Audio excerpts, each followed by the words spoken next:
Hi, everyone. My name is Adrienne Jeanette. Most of you know me. My daughter and my husband and my dog just walked in the room, of course. So you know you're on a Zoom when that happens.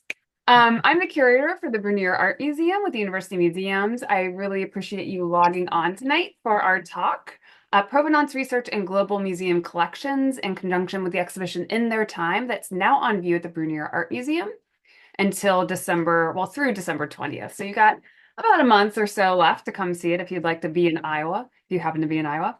I also want to thank John and Nancy Wiederspan, who I had the opportunity to tour around the exhibition today. They were the donors who supported the exhibition and these education programs. So it was really fun and they had a great time. I also want to mention we're going to put a link in the chat to a survey. If you have the time, please feel free to fill it out. It'll just tell us a little bit more about how you heard about this. I want to welcome the team from the Provenance Research Department of the Denver Art Museum. Tonight, I am joined by Lori Iliff, the Senior Provenance Researcher and Head of the department. She has over 25 years of experience at the Denver Art Museum in roles ranging from Chief Registrar to Chief of Exhibition and Collection Services. Previously, she held a curatorial registrar positions at the Michael C. Carlos Museum at Emory University and the University Museum of Anthropology and Archaeology at University of Pennsylvania. I have been there more than once. Iliff received her BA in Art History and Archaeology from the University of Missouri and an MA in Classical and Near Eastern Archaeology from Bryn Mawr. Her expertise focuses on legal, ethical, and cultural patrimony issues and impacts on museum management and policy development. Renee Albiston is the Associate Provenance Researcher. She was formerly the Associate Museum Director at the Kirkland Museum of Fine and Decorative Art in Denver. She has been a frequent lecturer and participant in Provenance seminars, panels, and training courses held at the University of Denver, University of Colorado, the Holocaust Museum Houston, and regional museum conferences. And her research has been in numerous publications. Renee has a BA in art history and history, and a master's of humanities and visual studies from the University of Colorado, Denver. Her expertise includes best practice standards for provenance research, art law policy, and wartime looted art restitution issues. Mac Coyle is the department's inaugural Provenance Research Fellow, has just been there since February, I found out, so that's exciting for him. Coyle formerly served as the Laurel Intern of Asian Art Curatorial Fellow at the University of Oregon's Jordan Schnitzer Museum of Art. His prior Provenance exhibition and publication contributions have focused on topics of Japanese and Korean art, ranging from woodblock prints to indigenous Ainu art and culture. Mac holds a BA in Japanese and International Studies and an MA in Asian Studies from the University of Oregon. Mac's Provenance research spans the museum's multiple curatorial and collecting areas. So I'm really excited tonight because they're going to talk about the encyclopedic collections of Denver Art Museum and many other museums like ours, although you guys have quite a bit more than we do, that face many legal, ethical, and historical considerations that guide collection policies, practices, and provenance research priorities.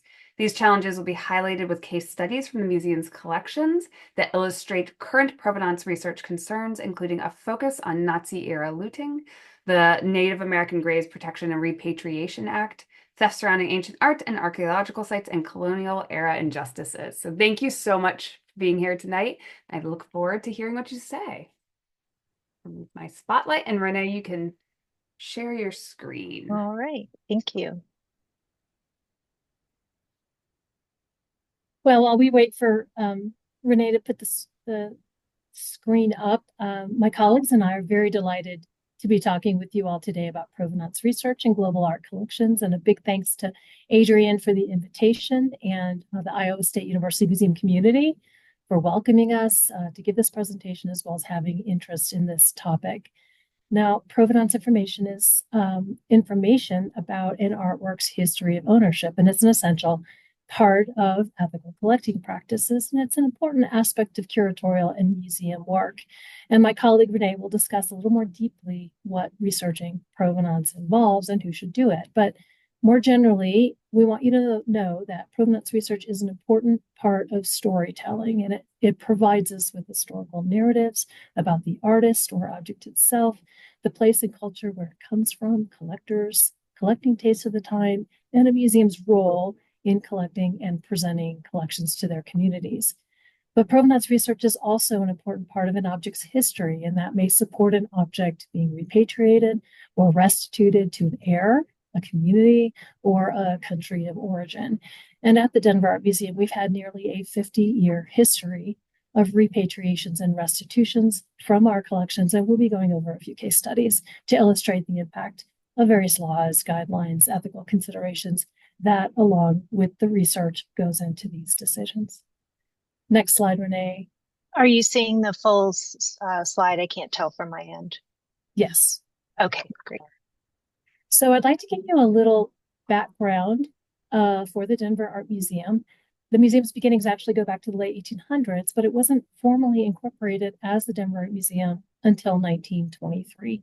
Now, global art collections, we do have a global art collection of over 71,000 objects, and we have 10 curatorial areas with collections ranging from Asian to textile arts.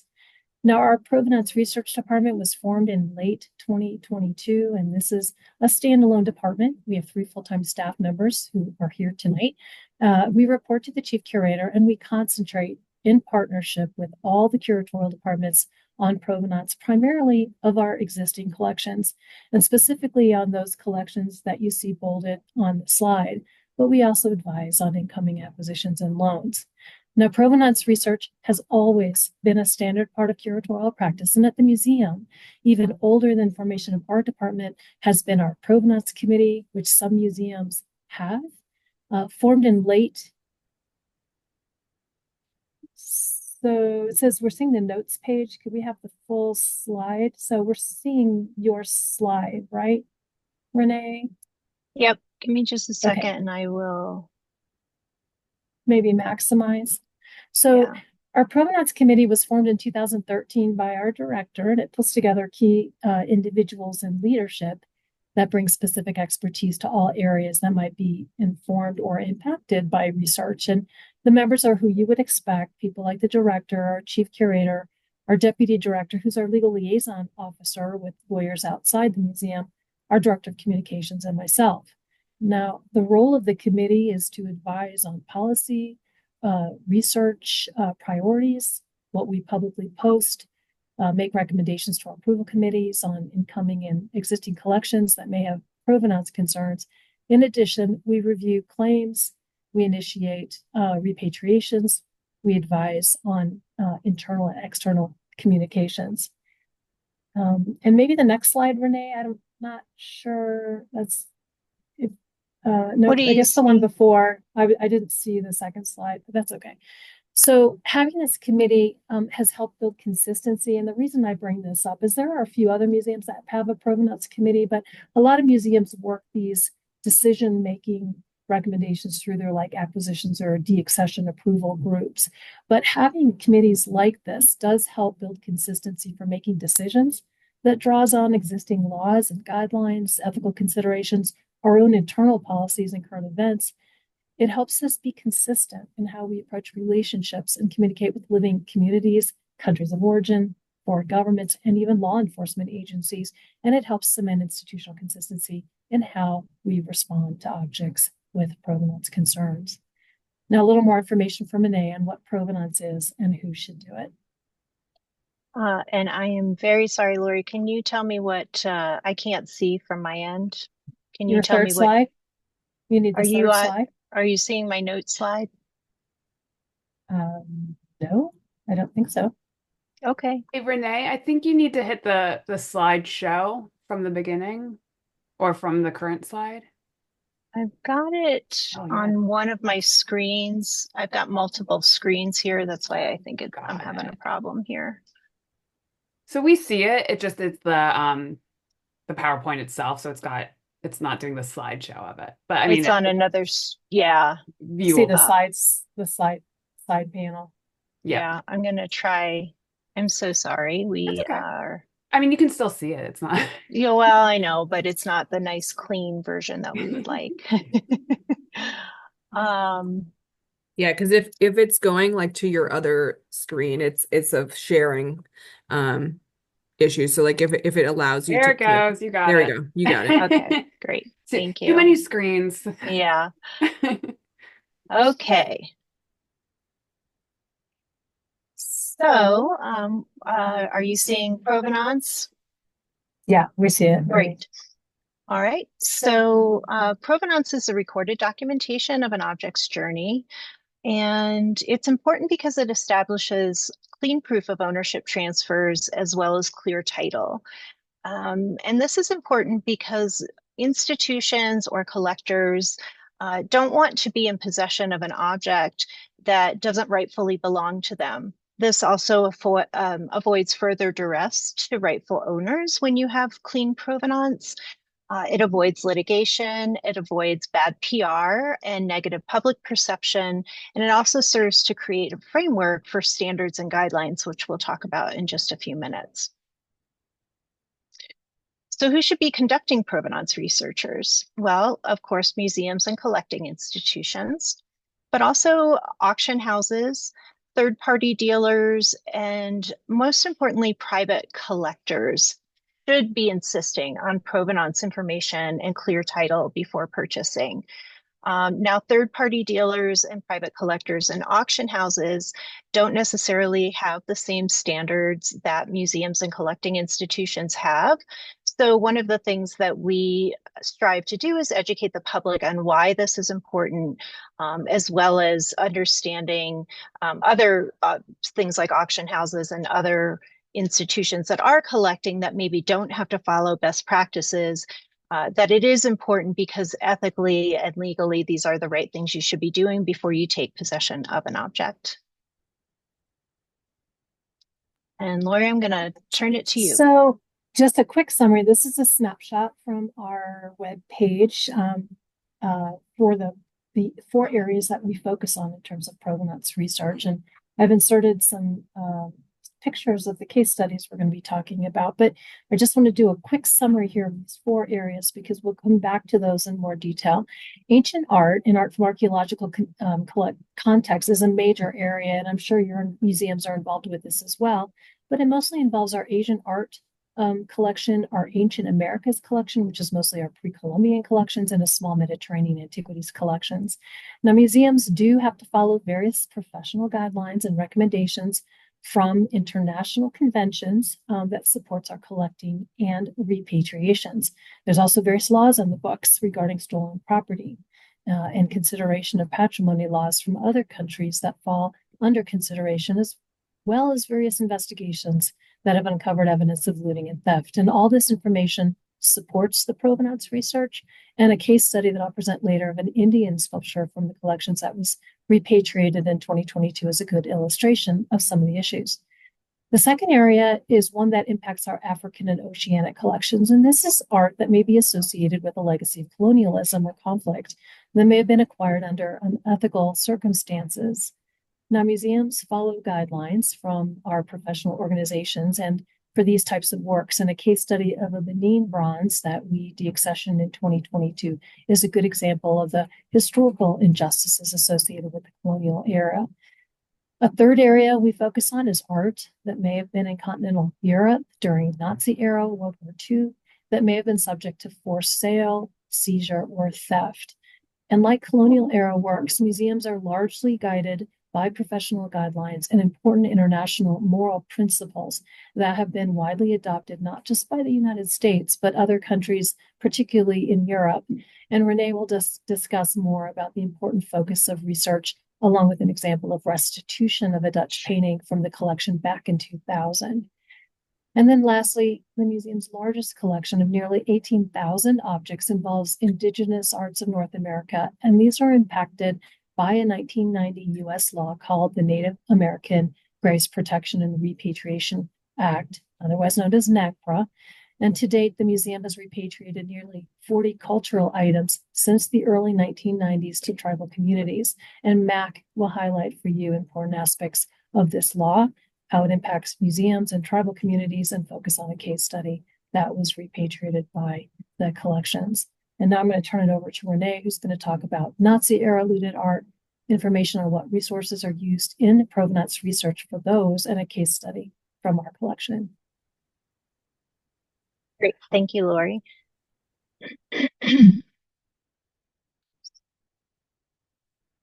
So Nazi-era looted art, as Lori highlighted, is a very broad collecting area in many institutions.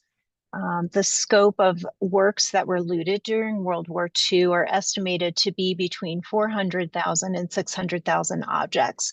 This is both paintings, sculptures, but also objects, Judaica, things like church bells were looted to be melted down for armaments. So you had a lot of looting. Libraries were looted. So really systematic looting across all kinds of different collecting areas. This was really instigated at the behest of Adolf Hitler, who had plans, as you see here in these images, to create a multicultural complex in Linz, Austria, to include an opera house, a library, multiple museums, including the premier museum he was expecting to fill with Europe's greatest treasures called the Führer Museum. Fortunately, Europe and the US joined forces to create the Monuments, Fine Arts, and Archives section, also known as the MFAA. This was a division of the military, of the Army, that was comprised of over 400 US, British, mainly US and British architects, curators, librarians across the curatorial field were formed to create this division specifically to go to different collecting points in Germany to start disseminating back these artworks that were looted. Many of these works were housed in salt mines throughout Germany due to their excellent climate control. They were also kept in large institutions. Large caches of artworks were discovered. These were looted from collectors, from art dealers, from museums, and once they were stored and found, the MFAA's job was to return those artworks to the known collectors or museums. For better or worse, the Germans kept very meticulous records, which was very helpful in getting these objects back to their rightful owners. However, about 100,000 works still remain missing and scattered throughout the world. So one of the priorities that we have as a collecting institution is to go through our objects and make sure that there's no specific gaps in ownership within the certain wartime years that these works were being looted and then when they were restituted. So our key years for Nazi-era looted art is 1933 to 1945. Any gaps in provenance in those years automatically get flagged in our system, and we start prioritizing the objects in our collection to research them to make sure that there is no potential for contested ownership. In 1998, there was a national conference in Washington, D.C. that was held among 44 countries and 13 non-government organizations in order to come up with a key set of principles that each community or each country committed to incorporate into their own collecting practices. These essentially stated that efforts and resources should be made available to identify and publicize works. And by publicize, that means publicly posting provenance entries for us on our website. For other institutions, it can be incorporating provenance statements in publications. And these principles also really served as a way for pre-war owners to come forward and make known their claims, for institutions to be open to these claims, for artworks that were confiscated and not restituted. And nations were encouraged to develop ways to implement principles, especially as they related to dispute resolutions for resolving ownership. Unfortunately, some of these resolutions do include litigation, legal disputes. We do like to look at other resolutions, such as mediation or perhaps long-term loan agreements as a resolution. So it doesn't necessarily mean every claim is going to result in a lawsuit, but we are aware that those are things that happen, but we look for other ways to resolve these issues. But these principles really served as the guidelines that were formed by the Association of Art Museum Directors, known as the AAMD, and also the American Alliance of Museums, also known as AAM. These are our two organizations that really created the guidelines that we follow today. They are sort of the governing bodies that collecting institutions follow. If you are an accredited institution, you have made a commitment to follow the guidelines that have resulted out of these 1998 Washington principles. Additionally, in 2000, the Denver Art Museum publicly put in their newsletter our policy on confiscated art to publicly acknowledge that the Denver Art Museum acknowledges that this is an important area and that we are respecting what those principles outline.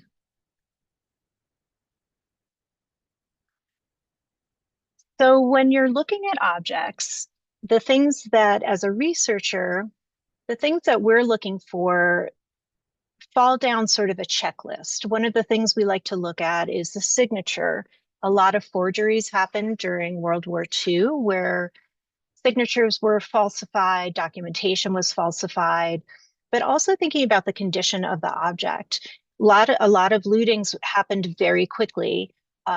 You had the Nazi regime going into homes that were tearing paintings out of frames. So is the object showing indication that it was rolled or folded? Sometimes these works were being transferred through diplomatic pouch, so they would have been folded up, for better or worse, to go from one country to another. Do the edges look like they were cut? If they've been reframed, what do those edges look like? So conservation comes into play in many of these instances. Thinking about materials that were used at the time, if you have an artist who was known to mainly work in charcoal and a painting comes up and that's not typical of what that artist might have used, that's a red flag that you might want to keep an eye out for. Again, and also creation date. Again, our Nazi era specific dates are 1933 to 1945. So works that were created after 1945, 1946 are not objects of concern that were looted. And then, of course, your provenance line, your existing provenance line, any information that you get, those gaps in ownership history, paying attention to your key dates is very important. Again, that's what allows you to have that jump out at you that this object needs further research. This is a great example, what we call a juicy back. A lot of times the objects in question, we're not concerned about as much as what's on the front as we are with what's on the back or maybe at the bottom of an object, because we're looking for labels and chalk markings and any kind of indication that shows previous ownership. So for example, this painting has some really great dealer records. Or dealer stamps. You can also see some export stamps here. These are old inventories from French auction houses and dealers. You can see this Bernheim June up here on the upper middle here. So all of these help us unpack previous ownership. A lot of times paintings specifically are covered with another piece of material, coroplast, and we have to have conservation remove that so we can see these original labels. And you can see here, what they've done here is actually, because of how many labels are on here, they've covered this with a clear piece of plexi so that we could easily identify the labels without having to pull it apart. So sources that researchers use are very long, very varied. I've shown some examples here of what some of those resources might look like when you're in the field doing research. Of course, we just talked about the object itself. One of the greatest resources that we use are archives and libraries, and that's our primary source material. That's where you find things like dealer stock books. A lot of more institutions are starting to digitize their archives, which is a very big benefit for us. It saves on resources to have to travel to other institutions or to travel to Europe. Government archives are another great resource. gallery records and sales books. Again, that's primary source material when you're looking back into dealers that are maybe have been flagged as bad actors. This can serve as a way to prove that it did pass through their hands when you can find their original stockbook records. And then online, the internet is one of our greatest friends. We use websites like ancestry.com, newspapers.com, obituaries. And then Fold3 is a great resource specific to Nazi era because they have digitized all of the Holocaust era asset records, field reports, and any kind of information related to Nazi era military looted art records from the monuments men are all digitized on Fold3. Bills of sales and invoices and receipts is another primary source that we utilize to prove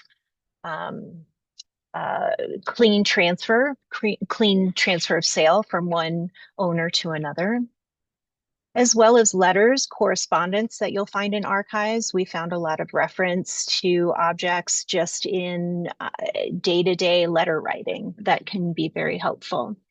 Legal and court transcripts are helpful when you're looking at the legal side of restitution and you need to go back on precedent and see what other case law has been established.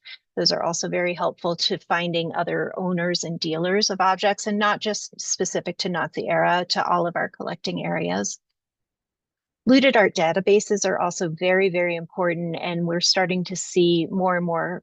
Nazi era, there's been a longer history of looted art databases that have been formed, but now we're starting to see some databases that are specific to African objects that have been looted or to colonial era objects that have been looted. So there's a lot of resources out there.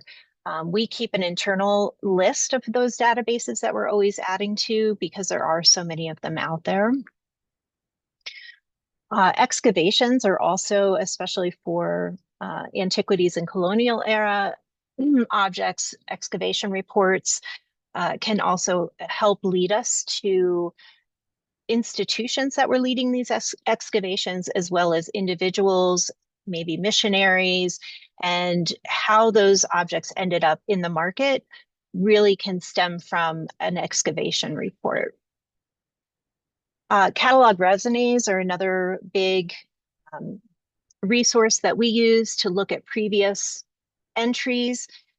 They shift over time. Provenance feels like it's always evolving unless you have a very clear record of ownership. So when you do have gaps, you do see an evolution as more researchers are finding information. You can have an outdated catalog raisonné that you can add new information to. Auction sites and catalogs are another great resource. There are a lot of auction catalogs that have now been digitized, which are a huge help for us. But I say to be careful with these because some auction catalogs have been annotated over the years. We found misspellings that have led us in the wrong direction from annotated notes. Auction sites have also either eliminated or left out prior provenance in their listings. So they're not a definitive source, but they are very, very helpful. Other museum websites, especially when you're looking at other collectors and dealers, when you can start connecting the threads of dealers and collectors from other institutions around the country or around the world, you can start seeing the movement of maybe collections where they were dispersed, and that can help uncover some further information. And other researchers at other institutions may have discovered something that leads to your own research. Exhibition catalogs are, I mentioned those in relation to auction sites. Exhibition catalogs are another great resource for provenance history, but again, they are not always the most accurate. Scholarly and law journals and articles are also very helpful. The Center for Art Law and IFAR are two resources that we use. IFAR in particular because they have a wonderful listing of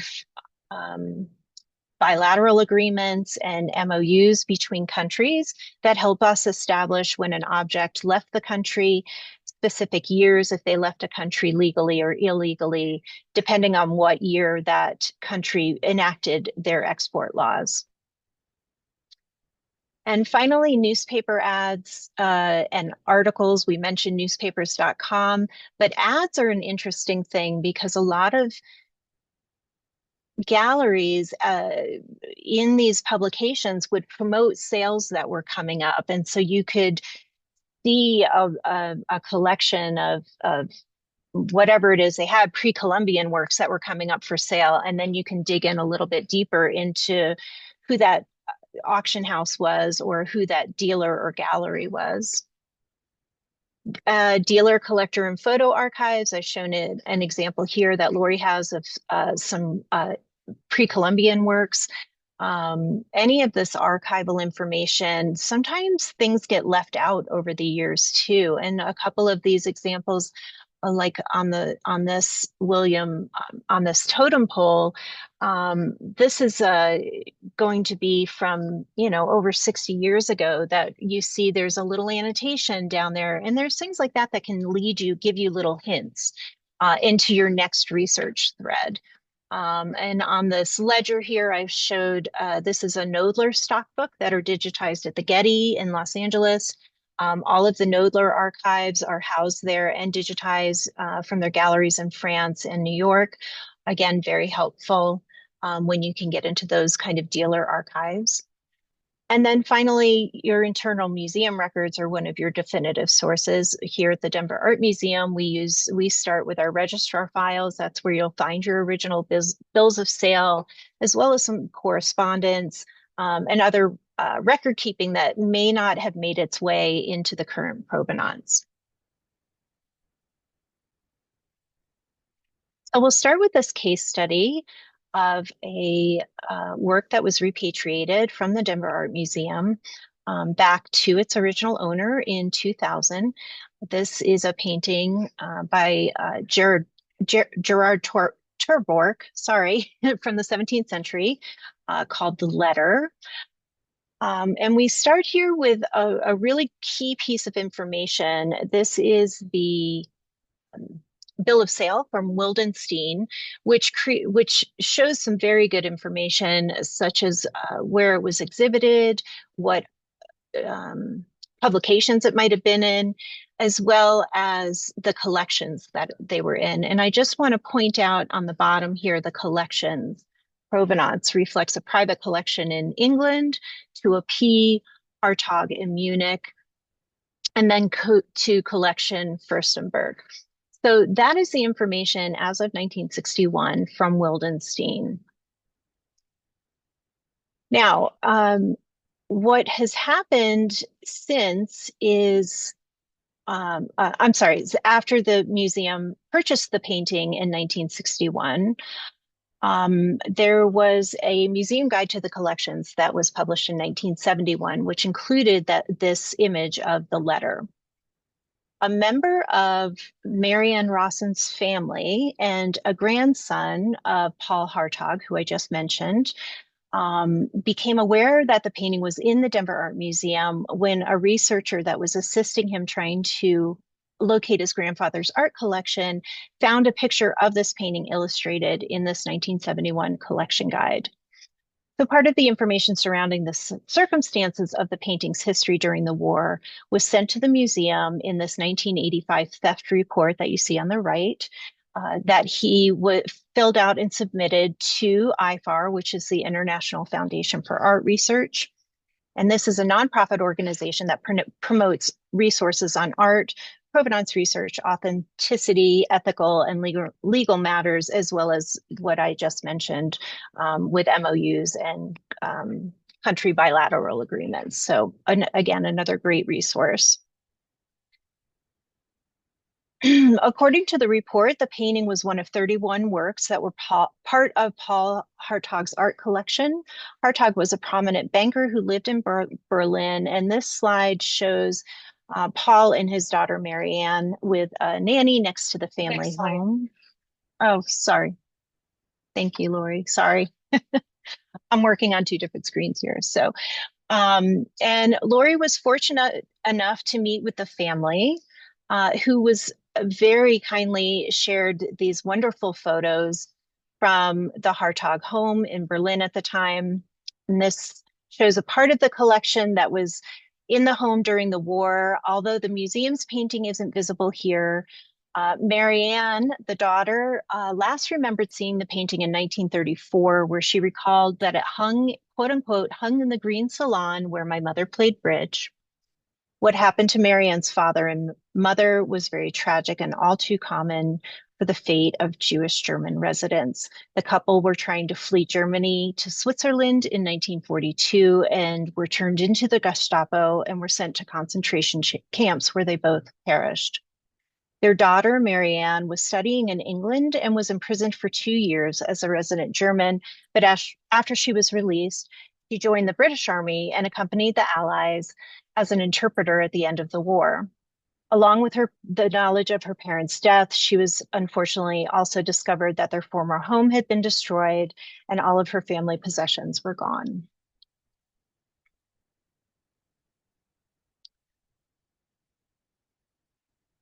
So in researching this work further, it was found that Paul Hartog was a banker who was unable to support his obligations as the owner of the bank due to the political and economic pressures imposed on the Jewish residents at the time. He was forced to sell 16 of his 31 paintings in 1934, and others went into an auction sale in 1938. And this is part of the Graup auction that you see here, this catalog entry and an illustration from that sale. The painting was appraised at 10,000 Reichmarks, but was sold for only $4,000, which was very common at the time. Many of these objects went at auction and were sold vastly under value to other collectors. This sale, along with the remainder of Hartog's paintings, were sold at this auction and at no more than an average of 10 to 20% of their 1927 appraised value.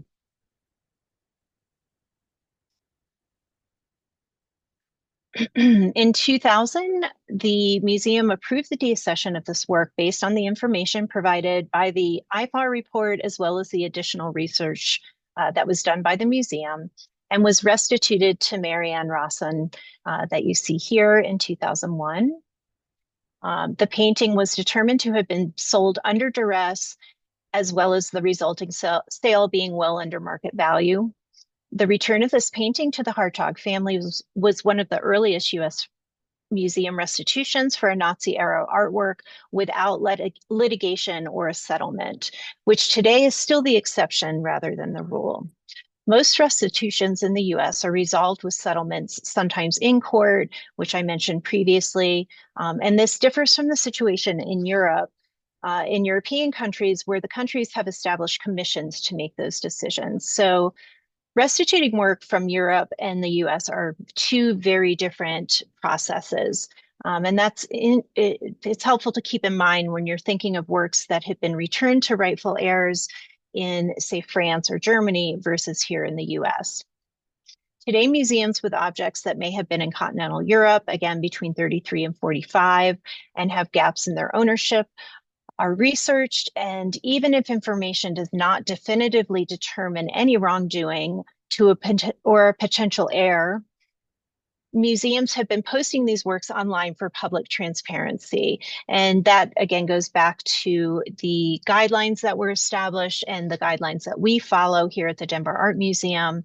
Our objects online, when known and when possible, we do publicly post their provenance so that there is a record. And if an heir is looking for an object that once belonged to their family, we have provided that ability for them to find their artwork. Public transparency is very, very important to the work that we do. And I am going to now turn it over to Mac, who's going to talk to you about the exciting world of NAGPRA. Thank you. So another really important area of provenance research here at the Denver Art Museum are objects subject to NAGPRA. The Native American Graves Protection and Repatriation Act, often referred to by its acronym NAGPRA, is a federal law that was passed in 1990 designed to address some of the historic injustices that occurred through the widespread collecting of Native American, Native Hawaiian, and Alaska Native items. It offers a legal framework and a legal recourse for lineal descendants and federally recognized tribes to retrieve their ancestral remains and their sacred and cultural objects. And if we go to the next slide, just to give a little bit of more context to the process of how NAGPRA is implemented. It's the only provenance research area here at the Denver Art Museum with federal oversight. And as such, federal regulations lay out a clear set of timelines and guides for museums like the Denver Art Museum and our tribal partners and tribal organizations to follow when applying NAGPRA. So after institutions send out inventories and summaries to representatives of culturally affiliated communities, tribes and lineal descendants can review these collections and consult, viewing the objects, discussing their histories and NAGPRA applicability, as well as any potential details of a claim. And I should like to add here that only those of the 574 federally recognized tribes are eligible to submit a claim. Non-federally recognized tribes, as well as those in Canada and Mexico, are not eligible to submit a claim through NAGPRA, although a federally recognized tribe can submit one on their behalf. If a tribe makes a claim for a cultural item, institutions then have 90 days to assess the claim before deciding if it is accepted, denied, needs more information, or if there's a competing claim for that object. A successful claim finds that there's a cultural affiliation between the claimant and the object, that it meets one of the 4 NAGPRA definitions, and that it presents a challenge to the museum's title or right of possession for that object. If the museum accepts the claim, it publishes its determination in the Federal Register. This then kicks off a 30-day period where other tribes or lineal descendants can challenge the claim. And if there's no objection by the end of this period, then the museum may begin the repatriation process. There are 4 key areas that are addressed by NAGPRA. First are human remains. These are any part of the body of a Native American individual. However, some remains may have been incorporated to other cultural objects, such as hair that may have been woven into a sacred tunic. And then these would therefore be considered as part of that sacred object or object of cultural patrimony. Funerary objects are objects believed to have been placed intentionally with remains as part of a death rite or ceremony. They don't apply to objects that may have been found at a burial site but are unrelated to that rite or ceremony. Under NAGPRA, there are 2 types of funerary objects: associated funerary objects, where the institution has both the remains and the objects in its collection, and unassociated funerary objects, where they only have possession of the object, not the remains. A sacred object is an object believed that's needed for the practice of Native American religions and ceremonies. To be considered a sacred object, it must be necessary for the practice of the religion rather than just be considered sacred in the eyes of an individual. And finally, objects of cultural patrimony are objects that have ongoing historical and cultural importance to the tribe itself. These objects are considered communal rather than individual property, and therefore cannot be separated from the community. At the Denver Art Museum, the Indigenous Arts of North America collections comprise nearly a quarter of the museum's total holdings, making NAGPRA an integral part of our collections practice.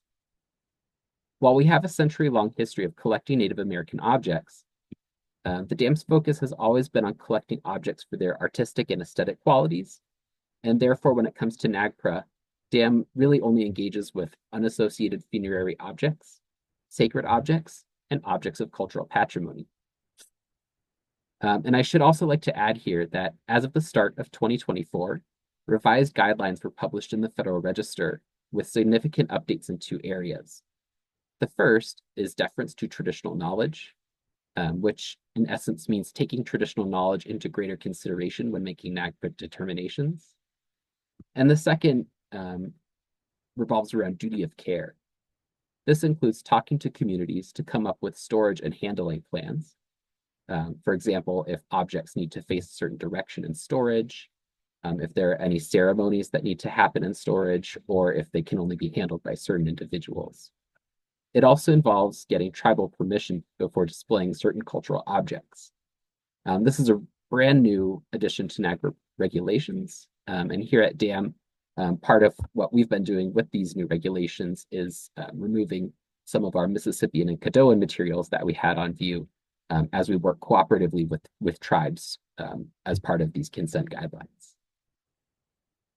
So the next slide. So here we have our second case study of 2 Katsina Friends masks. And this really highlights, just how important provenance research is in the NAGPRA process. By researching museum records, receipts, excavation reports, correspondence documents, genealogies, and other sources, provenance can help clarify where, when, and how items were acquired, assisting tribes and museums with understanding how cultural affiliation and right of possession may apply in a claim. So in 2013, for example, DAM received a claim for 2 Katsina Friends masks from the Pueblo of Laguna. The masks, which came to DAM through a 1948 exchange with the Brooklyn Museum, had little provenance information. Only one mask had a tag with a Brooklyn ID, a possible affiliation to the Laguna Pueblo, and a date on the tag of 1903. The other had no recorded information.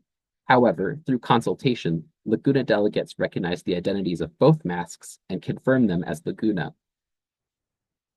After contacting the Brooklyn Museum, Brooklyn confirmed the 1903 acquisition date for the one mask and even identified a 1918 publication which featured an illustration of that mask and provided an additional attribution to the Laguna Pueblo as well. And while Brooklyn didn't have any information about the second mask, they were able to confirm that both were collected by Stuart Cullen, the museum's first Indigenous arts curator, who is known to have gone to the Laguna Pueblo in 1903 and collected numerous objects for the museum at that time. So in consultations with knowledge keepers and in researching Cullen's journals and other academic publications, DAM and the Pueblo found that these 2 masks not only played a really important role in communal life, but were also, under Laguna customary law, communally owned, passed down only to those who had been initiated with carefully guarded knowledge. So although the exact circumstances of how Cullen acquired these masks remains unknown, as an outsider, he would never have been privileged to this information and therefore could not have held proper title. So through consultation with the Laguna Pueblo and through provenance research, DAM recognized the Pueblo's cultural affiliation to the masks, found they were both sacred objects and objects of cultural patrimony, and found that Cullen never held proper right of possession. And so in 2014, they were repatriated back to the Pueblo through NAGPRA. NAGPRA continues to play an important role in DAM's collections, and we still work actively with tribal partners as well as our Indigenous Advisory Committee. To date, DAM has communicated with some 620 tribal communities, held over 80 consultations, and repatriated nearly 40 cultural items. And although we do post all of our NAGPRA repatriations on our provenance website, as part of the federal regulations for NAGPRA, all NAGPRA repatriations from all institutions are also published on the Federal Register and can be found there as well. And so with that, I'll turn it back over to Lori to talk about our last 2 areas of provenance research here at DAM. And I'm going to go a little fast because I know we're short on time here. So our third area is ancient art and archaeological collections. And there are basically 3 important guidelines and laws in the books that we follow. Most important to remember is the 1970 UNESCO Convention. It's got a really long title. And it was the first time there was an international effort by many countries to combat illegal trade and it was the first one that really had an impact in the United States. And the convention urged countries to try to create within their laws a unified framework to put preventative measures in place, put resources into doing inventories and documenting your ancient sites, collections, put more resources into export certifications, and make a concerted effort to monitor trade. These are the so-called preventative measures. And then they wanted each country to put more legal pathways in their own laws to allow a country to recover and return stolen property, the so-called repatriation provisions. And finally, the importance of international cooperation to create ties between countries to encourage assistance in these areas. Now, the United States did sign on to the convention in 1970, but it didn't create any laws until 1983. And this was the U.S. Cultural Property Implementation Act. And all it did was create bilateral agreements with specific countries that applied to the United States, which the United States agreed to, that would prevent the import of specific types of cultural property after these bilateral agreements were put in place. And right now we have about 28, I think, bilateral agreements in place with countries around the world. Now, the 1970 date is also important because it was adopted by the museum field as sort of a threshold date. And most museums will follow guidelines by AAM and AAMD and not acquire works unless there's evidence it was outside the country of origin before 1970, unless there's clear evidence that it was legally acquired afterwards. And you start to see that date of 1970 appear in a lot of museum collection policies, beginning even as early as 1970, but mostly starting in the mid 1980s when these guidelines came into effect. And I'll just mention quickly, there's a number of federal and state law enforcement agencies that have jurisdiction to investigate illegal import and the distribution of stolen and cultural property, ranging from the Department of Justice and federal attorneys to the Department of Homeland Security, the FBI. And there's actually some state officials of New York that are very notable in their efforts to prosecute cases under these laws in New York, because New York is the center of the U.S. art trade in the United States. Now, these investigations have resulted in convictions and indictments of individuals connected with illegal trafficking, and this is all part of some of the research that we keep track of. Next slide, Renee. Now, to give context around these laws, I just want to focus really quickly on a repatriation of an Indian sculpture. This is a sculpture of Shiva in one of his manifestations, in this case, Sadasiva, and his smaller consort Parvati, in a divine pairing that we often call an Uma Maheshvara. It's fairly complex, shows 3 different faces of the god and as many arms and hands holding various attributes. Now, at the time it was acquired in the mid-1970s, it was believed to have originated in Northeast India.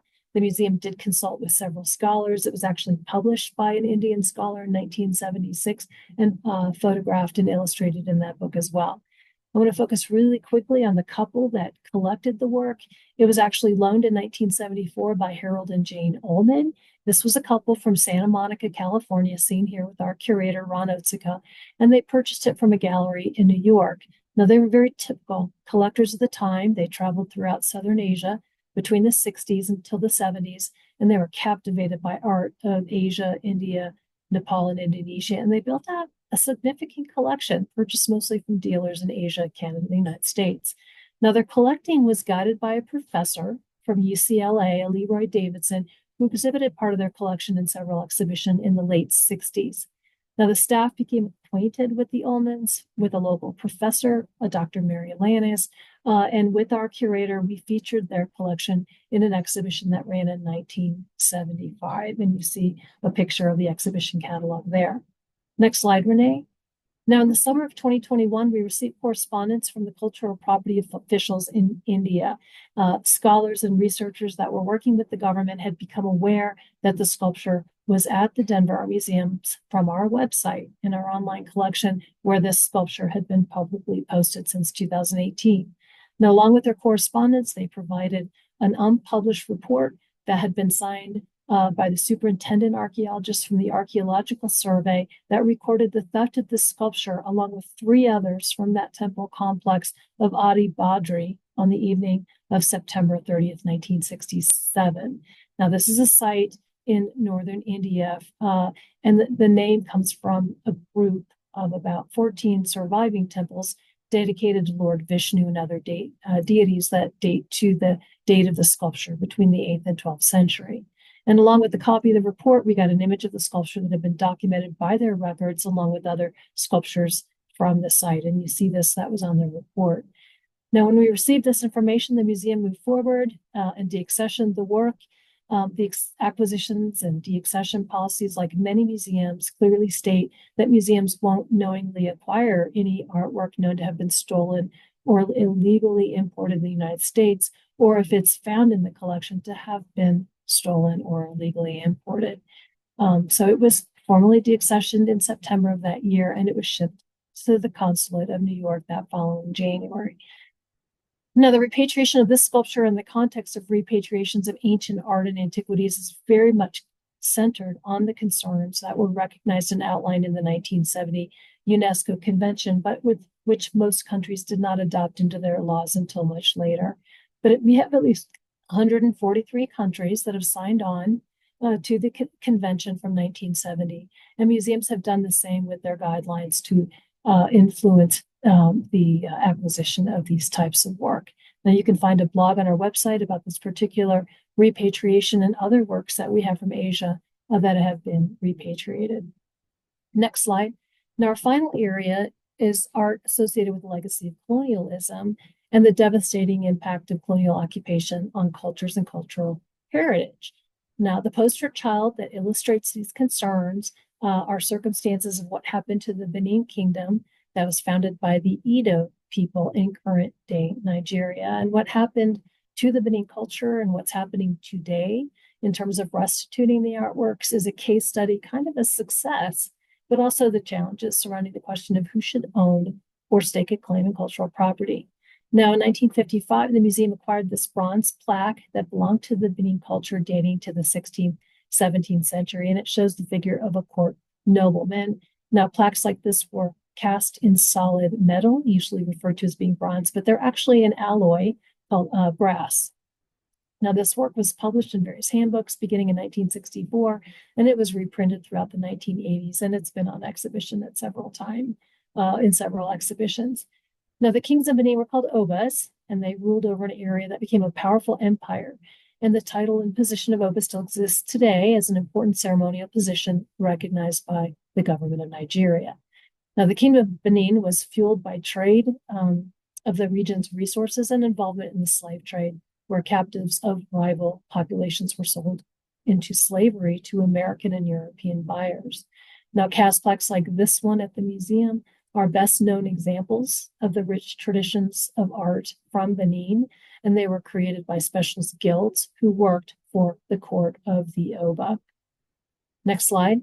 Now, during the 1800s, the Kingdom of Benin faced growing interference with their trade networks, especially the British. And in 1897, in response to an ambush of a British party where members were killed, a retaliatory British force that's often referred to as the 1897 British Punitive Expedition, with a force of over 1,200 men, captured Benin City and the Oba. Royal and ceremonial buildings, sacred sites, houses were looted, and many, including the Oba's palace, was burned down and destroyed. Now, at the time, the Oba was Oba Ramwin, the Nogobasi, who's pictured here in the center with his 2 wives and other members of his family, and they had to surrender to the British and later died in exile. Now, at least 1,000 plaques and sculptures were confiscated by the British Admiralty, and you can see pictures on the left and right of British soldiers and the interior of the compound with artworks that were plundered during the raid. Now, the artworks went to London with the returning British forces. Some were retained by British soldiers, some were auctioned off to defray costs, and others were acquired by the British Museum. Fast forward today, and Benin artworks are in private collections around the world. Next slide. Now, in the case of the museum plaque, the Provenance research is a typical example of how we use documentation to uncover its history. We did purchase it in 1955 from Carl Bach Gallery, which is a prominent New York gallery that sold these types of works. And later research confirmed that the gallery purchased it a year earlier at auction. But when it was acquired, the work had been painted black, and upon cleaning, a white number 60 was revealed in one of the corners, which revealed an important clue to its history. Now, after 1897, we know the plaque and other artworks were sent to London. They were deposited in the government's Foreign Office, and a year later, 304 of those plaques were sent to the British Museum for exhibition. And at the time, a document recorded which plaques went on loan, and they were assigned a Foreign Office number. And the number 60 is one of those numbers. Now, after the exhibition, the British Museum requested about 200 of the plaques as a gift from the Secretary of Foreign Affairs, but the plaque from the Denver Art Museum's collection was not one of them. And that list that you see in the center with the yellow highlighted 60 shows that it was circled and crossed out in red, indicating that it was rejected for acquisition or not available for transfer. And we have a final list that we got from the British Museum records that show where they all ended up. And this list is called the fate of the plaques. And it shows that number 60 had an FO next to it, meaning that it was retained by the Foreign Office. Next slide. Now, for some time, what happened, we just didn't know, but further research into the auction records confirmed it became property of a Sir Claude Frederick William Russell, who was a British diplomat who joined the Foreign Office and served various important posts. Now, toward the end of his life, Claude Russell consigned it to Sotheby's auction that you see here from the catalog in December of 1954, and it was purchased by the Carl Bach Gallery. Next slide. So we have a complete provenance that traces its history all the way back to the British expedition of 1897, and its origins definitely to Benin City. Final slide. Now, the momentum to repatriate British Benin bronzes has slowly built up since the 1960s because Nigeria gained its independence. And you had various groups advocating for the return of Benin works, including in 2007. A very important database went online in 2022 from the efforts that took 12 years from a group of international institutions. This database now shows 5,300 objects from 136 institutions from 20 countries to help people know where all these Benin artworks are.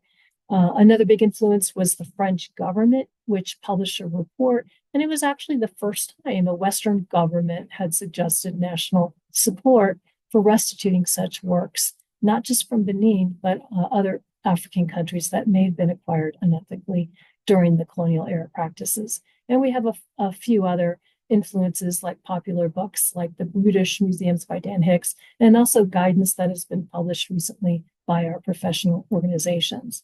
Next slide. And so due to momentum for restituting Benin bronzes, the number of physical repatriations has been growing. We've had repatriations happen from England, Scotland, France, Germany, but also from US institutions, including the Smithsonian Museum of African Art and the National Gallery Art, and a museum in your own neighborhood in Iowa, the Stanley Museum, which just recently repatriated work to the OBA in 2024.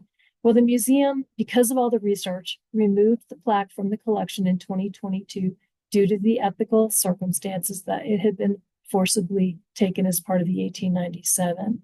And the board approved its deaccession, and we're working with the Nigerian government and the OBA for its return and hopefully a long-term loan here at the museum.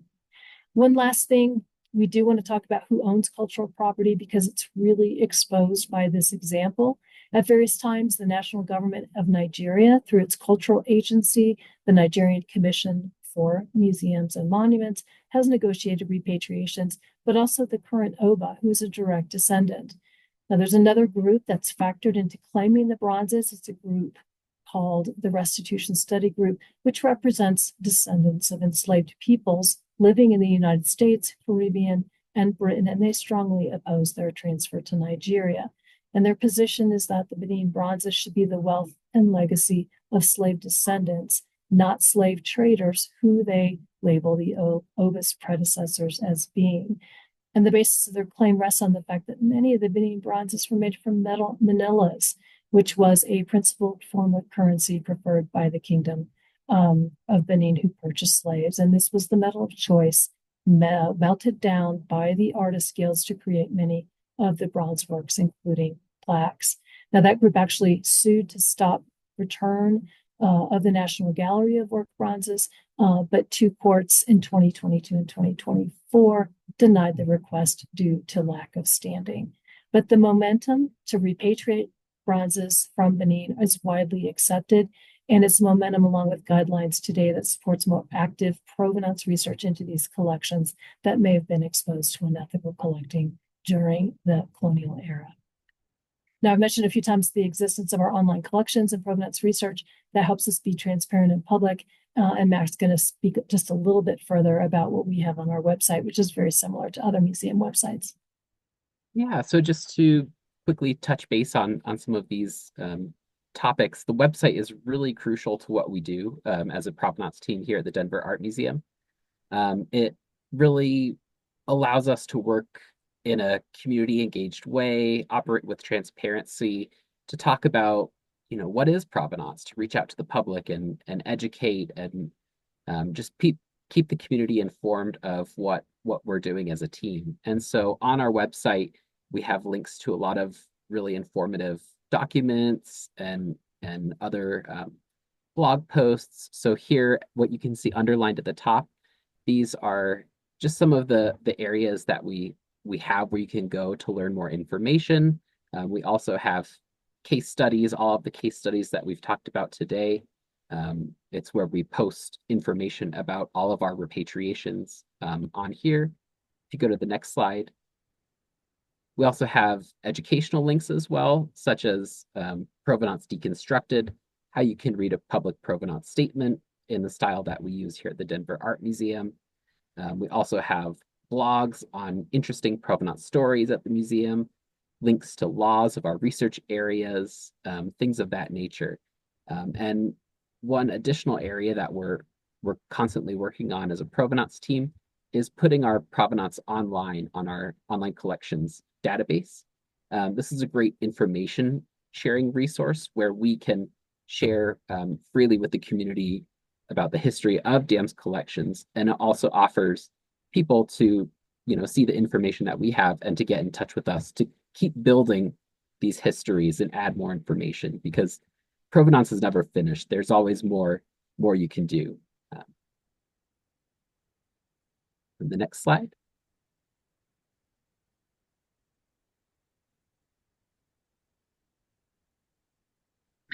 So, excuse me, I'm going to just jump in quickly and talk about the exciting world of provenance research as a career, if you're interested in pursuing this further.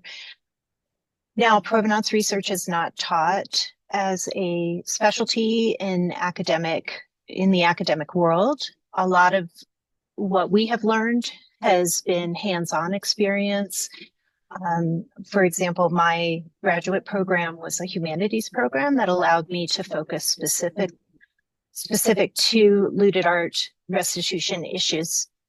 There are U.S. government grants that the Denver Art Museum was a recipient of an NEA grant some time ago to help with another department. So there's funding that is available, but there's just not a lot of funding put into resources and researchers to learn more, to learn this as an actual methodology and career. So there's some other pathways you can explore, such as your local universities. There's occasional workshops. And then there's a workshop that we work with in conjunction with the University of Denver, specific to the Nazi era provenance research. That's a hybrid training program. And we're always happy to answer additional questions if anybody is interested in pursuing this further as an actual career. And that wraps up our portion. We hope we have some time for Q&A. I'm sorry we ran a little bit over, but I hope this gave you a really good overview of the work that we do here at the Denver Art Museum. Hey, hi. Sorry, my daughter's screaming in the background. Oh, there's a question for you. Is it important to be able to read foreign languages in order to undertake your research? I think absolutely. I think one of the most important skills in provenance research is being able to work in the archives. And so an ability in another language, whether it's Spanish, French, German, Chinese, Japanese, really anything will really help you to engage with these records, engage with any inscriptions on any objects. So yes, great question, and I think it's a really important skill to have in provenance research. Anyone has other questions, feel free to put them in the chat and I'll read them.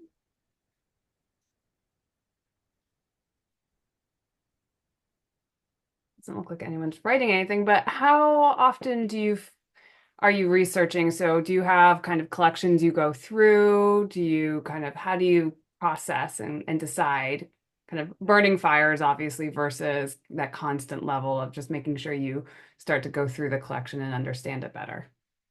One of the biggest challenges museums have is prioritizing which objects to undertake provenance research. Obviously, if someone is coming to you and has a claim, that goes right to the front of the list.